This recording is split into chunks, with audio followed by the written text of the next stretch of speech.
Hey everyone, it's your favorite real estate broker, Courtney King, back with another episode of Millennial versus Machine. If you haven't peeped us on YouTube yet, we've got the video paired with the audio on YouTube, so make sure you take a look at that, subscribe, and like Millennial versus Machine. It's also linked in the show notes as well. Now, last episode, I talked about the two essential pillars for a successful real estate career, okay? And that was number one, mindset, number two, systems, okay? Now, as we continue along in this season, we are going to go deeper and deeper into each one of these like subsections, if you will.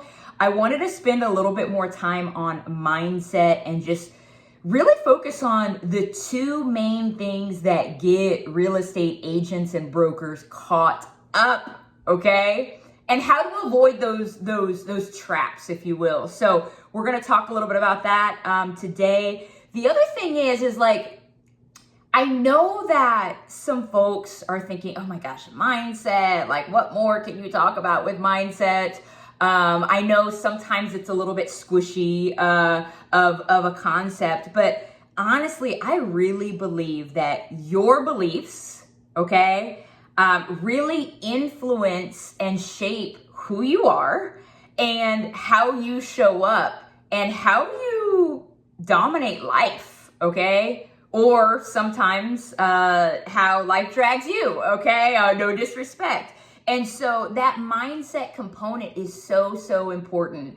And so let's get into these two traps that sometimes will have real estate agents and brokers in a chokehold. It'll get you caught up.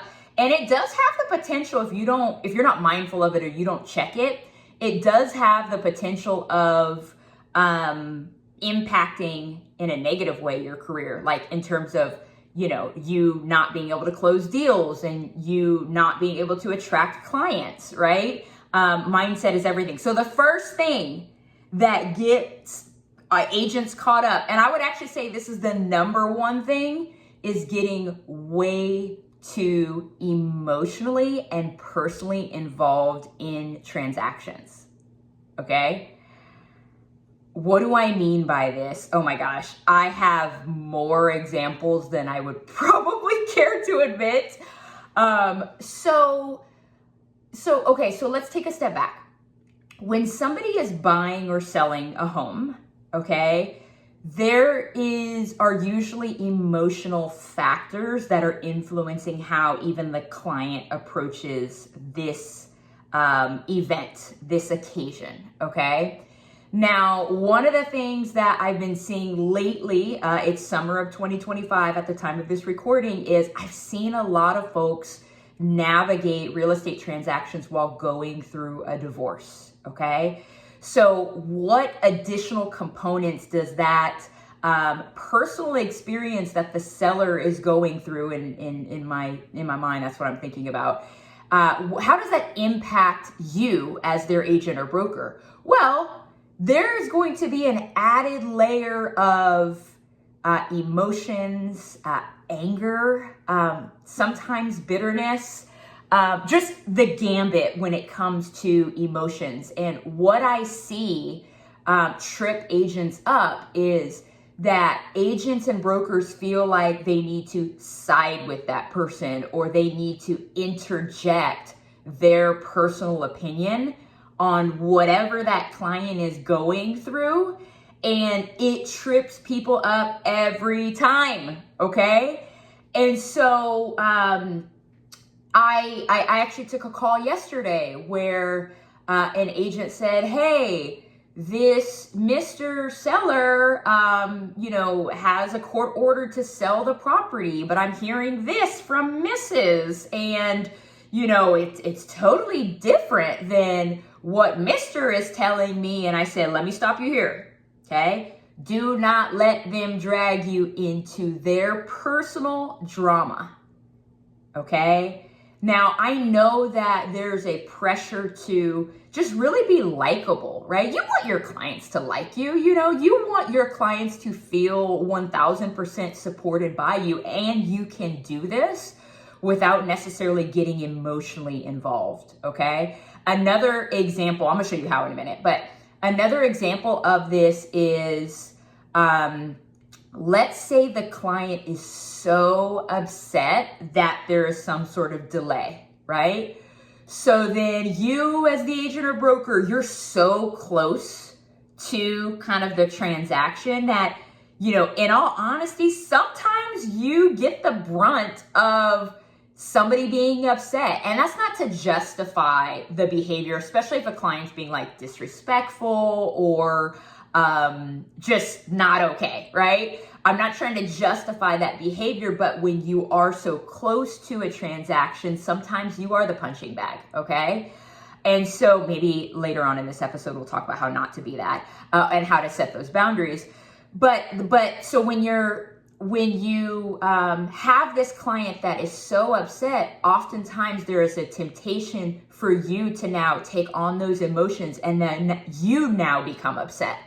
And the reality is that you as the real estate professional are hired to make this transaction as smooth as possible, as simple as possible. No, you can't control every aspect of it. That's just not the case, right? There are a lot of different variables and there's a lot of different things at play in any given transaction.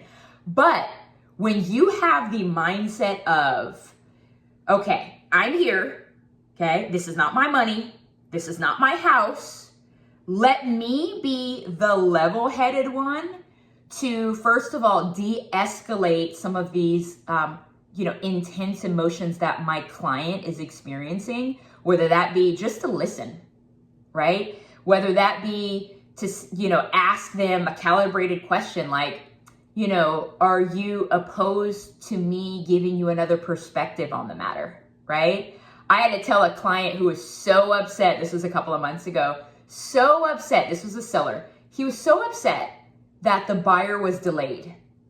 And I point blank had to say to this client, I said, look, the buyer is delaying this closing, and I realize how frustrating it is. At the same time, the world is falling apart right now. And if it's going to take us an extra week to close, my job is to put money in your pocket. And, you feel how you feel, but at the end of the day, what is going to be best for you? And that's why I'm telling you what I'm telling you. And he just laughed at me. He goes, oh my gosh, Courtney, you're absolutely right. The world is falling apart. Let's give them another week. And I said, matter of fact, let's give them another week, but let's also negotiate some additional due diligence money so that they have more skin in the game. Okay. And that's exactly what happened. The buyer ended up paying more money in order to extend it. And our client felt supported. Our client felt how he felt, right? But as the real estate professional, we've got to come alongside that and keep them in reality, right? And also just keep them grounded in the why, the goal, right? The goal is to buy or sell depending on what side of the deal you're on, okay? So that's like, if you as a real estate agent can really almost check your triggers, right? Because when you have these like intense emotions coming from the client, it is so easy to get upset and now respond emotionally, right? What costs a little bit of, self-reflection and time and energy is for you to pause, right? And for the most part, we all know when we're triggered, right? Our heart rate will start to elevate, right? We'll get short, we'll get annoyed or irritated. And my, advice to you, as you consider like, okay, how can I not fall into this trap, is to pause. There's nothing wrong with a good pause. That allows you to check in with yourself. That also allows the buyer or the seller, whoever your client is, to check in with themselves, right? And I mean, especially if your client is on 10, There's absolutely nothing wrong because, again, you're controlling your mindset, right? You want your mind to be in the right place so that you can truly get your client what they want. It's okay to say, hey, you know what? It seems like you are feeling some intense emotions right now. Would you be opposed to just us calling a quick timeout and me calling you in the next few hours? Or you can and put a time, right? I don't see a lot of people say, absolutely not, Courtney. No, you can't do that, right? When you say it, you slow it down, you slow your speech down, not to be antagonizing, but just to kind of be a little bit more in control as you have these intense emotions on the other side.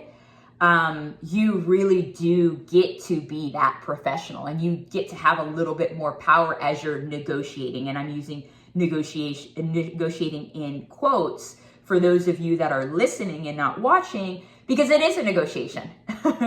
And one of my favorite books, my agents have been hearing me speak about this book for probably like 2 years, is Never Split the Difference. Like what I just modeled for you guys is something that is in the book, and it's everything when it comes to mindset, okay? It's everything. So for you to avoid getting overly emotionally involved, right? You gotta embrace the pause, right? You gotta think about what you're thinking about, check that mindset, and if you are triggered, pause, okay? Pause, regroup, get your mind right. All right, so that's kind of the number one thing. I will say this, I'm talking about this in the context of talking to clients, but let's be real. This comes up when you're talking to agents on the other side, right? And there are times where all of us feel this pressure, like, I have to get these deals closed, right? My bills depend on it. Providing food on my table or money to my family depends on it. And so when you have that added level of pressure as the agent or broker, that pause becomes that much more important because, and I said this in a couple of episodes ago, the world of real estate is really small, right? So you don't want to be so emotionally triggered and so emotionally involved in a transaction to the point where you tarnish your reputation with the agent on the other side, because the odds of you working with that agent again are very, very high, okay? So that's the number one pitfall that gets agents caught up. And I already talked to you about how to overcome it. Embrace the pause, okay? Be curious. I tell agents it's easier to be offended than it is to be curious, okay? Check the offense, okay? Offenses pop up every day, right? Especially when you're negotiating, especially when emotions are high. Be curious, don't be offended, okay? So that's the first thing that I wanted to address as we dig deeper into mindset. The second thing, and I kind of alluded to it when I was just speaking, is the pressure to get a deal done, especially when your bills depend on it, right? You got bills that are due, you need this thing to close by this date. There's pressure to start rushing. And when you do this, agents get caught up because they either, draft a document or an agreement incorrectly, or sometimes it goes to borderline, you throw your fiduciary duties out the window because you need to get this deal closed and you're not truly advocating for the client, right? You may put those client interests to the side, and we absolutely should not be doing that, right? The deal is not more important than the client, okay? The client's wants and needs are super important. So when you find yourself rushing because your mindset is fixated on the money that you need from this closing, you will get caught up. And I don't want that for you. That's why we're talking about it right now, okay? You don't want to be caught up in that, right? It could lead to regulatory complaints. It could cost you the deal, right? And how I was raised is when you do right, okay, in this example is when you do right by your client and you put them first, everything falls into place how it should, right? Righteousness is so important, and we can't be short-sighted, like, yes, and this is, I don't want to diminish the economic pressures that agents are under right now. Those financial pressures are intense, okay?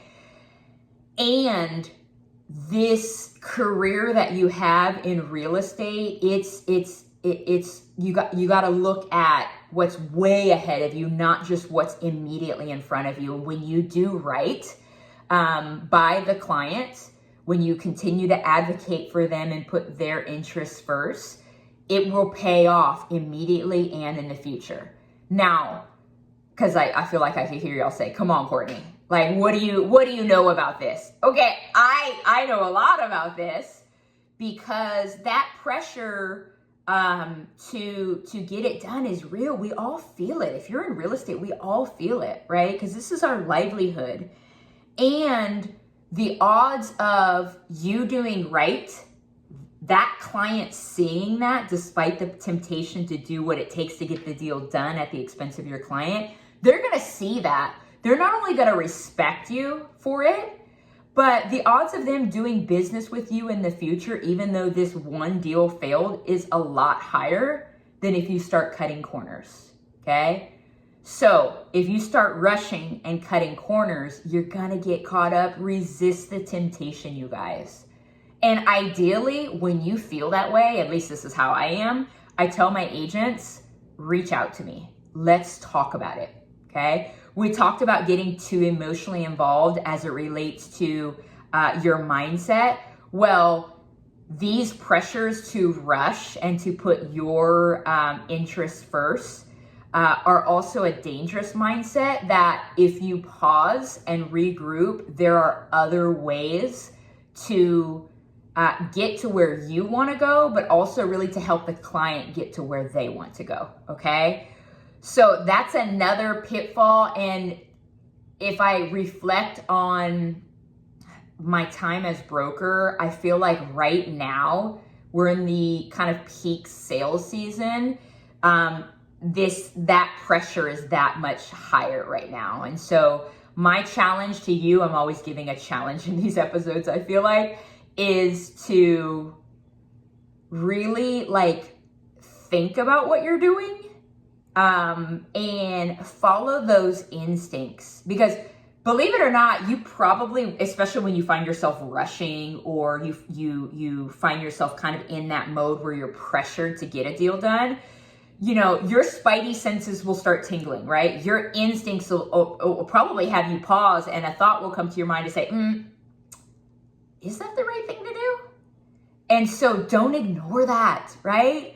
Don't ignore that, because when you do right, it will always go well with you.